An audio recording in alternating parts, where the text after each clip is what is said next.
Greetings particularly to the children of India, wherever they are. Yesterday, as I was sitting and reading a story with my little granddaughter, her name is Shreya, and I have her with me.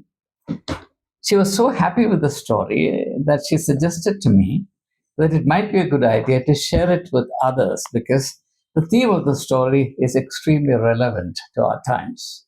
And that theme is the theme of forgiveness, or the power of forgiveness to be precise. Now, we are living at a time when people are losing faith in the power of forgiveness and are forgetting the relevance of this great value, which is necessary to sustain life. The opposite of forgiveness is revenge, practice of greater and greater violence, which ruins the health of a society and also corrupts relationships as well as individual minds. So it's high time that we spend a little time examining the life enhancing and liberating power of forgiveness. The essence of the story is the story of a saint who deals with a thief in such a manner that through the power of forgiveness, the thief is enabled to turn a new leaf in his life. So we'll first listen to the story. Then I'm going to ask Shreya to read the story to us. And after that, I may add a few more words. So over to Shreya. The power of forgiveness. Once upon a time in a forest, there lived a great sage. All the people in the town nearby respected him. He led a simple life in his hermitage, spending his time in prayer. One day a thief came that way. He used to hide his loot in that forest. He saw the sage sitting in prayer. The thief noticed the sage's brass kamandalu water pot, clean and shiny, beside him. A pot and a staff are very important to a sage. Hearing the thief's footsteps, the sage opened his eyes. The sage saw the thief staring greedily at the pot. He smiled at him and said, "Son, can you help me? Take this pot to the river nearby and bring me some water." The thief was thrilled to hear this. He took the pot and ran away with it. A few hours later, he was caught by the king's guards in the market with the pot in his hand. The minister saw that it was the sage's pot. He rushed to the hermitage to return the pot and beg forgiveness of the sage. The thief was also dragged there. When the sage saw them, he knew what had happened. He hurried to the thief and asked, "Son, why did you take so long to fetch water? Did you take the wrong path and get lost?" Turning to the minister, the sage asked, "Why are you worrying this poor man? The river must have dried up, or he may not have known the way to it. So he must have tried to get me water from somewhere else." At once the minister and guards let the man go. As soon as they left, the thief fell weeping at the sage's feet. The sage knew that the thief had changed that day. He would never steal again. This is what forgiveness can do. Thank you. Thank you for reading this beautiful little story to us. So, the final sentence is really the heart of the matter. From that day onwards, the thief stopped being a thief. That is to say, he became an honest person. So, forgiveness has the power of transforming a thief into an honest person. Forgive me. There's no other power in the world which can effect this miracle. Now, let's examine the story. The chief actors in the story are very easily identifiable. First of all, there is the sage. Now, what about the sage? According to the Indian spiritual tradition, a sage is someone who can see what remains hidden from others. This may be the hidden truth, It may also be, and that's very important for this story, it may also be the hidden prospects. That is, what can be achieved if a certain investment is made into it. So that day, as the sage sat in meditation, through his eye of the spirit, he would have already foreseen the thief coming to visit him, because that is the power of the rishi or the sage. Now, normally every human being has two eyes, but in the Hindu spiritual tradition, it is believed that there is a third eye, the eye of Shiva.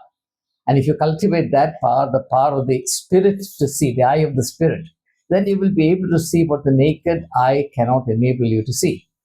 So that's also the purpose in sitting in meditation. So that day, as the sage meditated, surely his third eye would have opened, and he saw the thief coming towards him with the intention of robbing him. And so when the sage opened his eyes, lo and behold, the thief was there. And as was to be expected, the eyes of the robber, the thief, was on the shining brass pot, because that was expensive. If that could be stolen and sold in the market, he would make some money out of it. And in a flash, everything is very clear to the sage. And what does he do? You and I would have alerted the police, or would have tried to drag the thief away, or at least would have tried to hide the pot from the thief. The sage does nothing of the sort.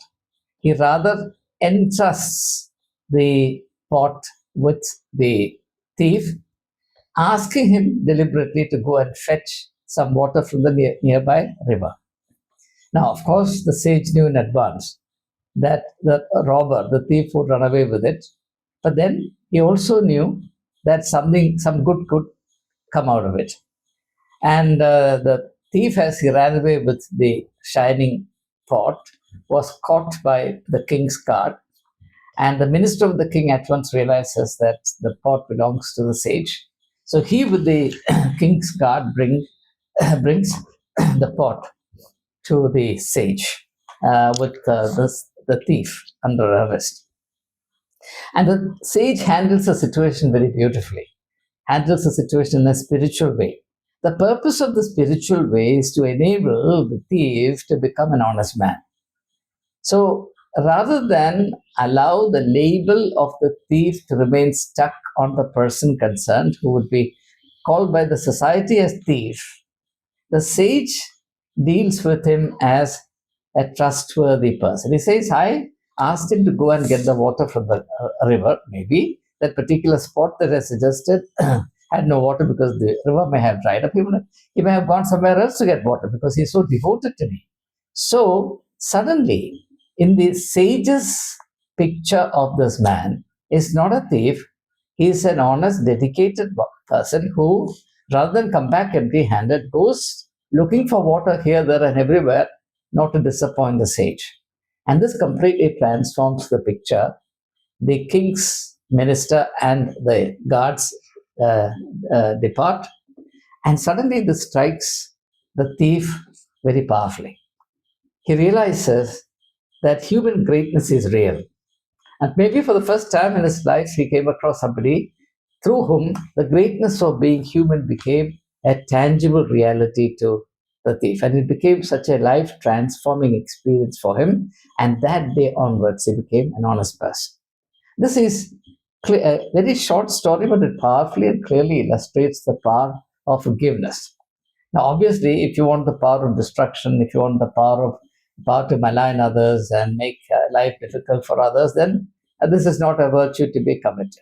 But if you're interested in the well-being of others, if you are inclined to play a positive and empowering role in the life of others, then you will understand that there is no substitute for the power of forgiveness. Every human being needs forgiveness because nobody is perfect. As the old saying goes, to err is human, to forgive divine.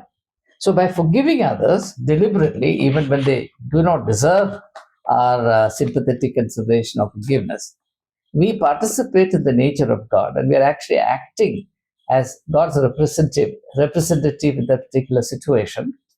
And therefore, the power of forgiveness that we make tangible to others is actually the power of the hidden presence of God in us and through us in the particular situation.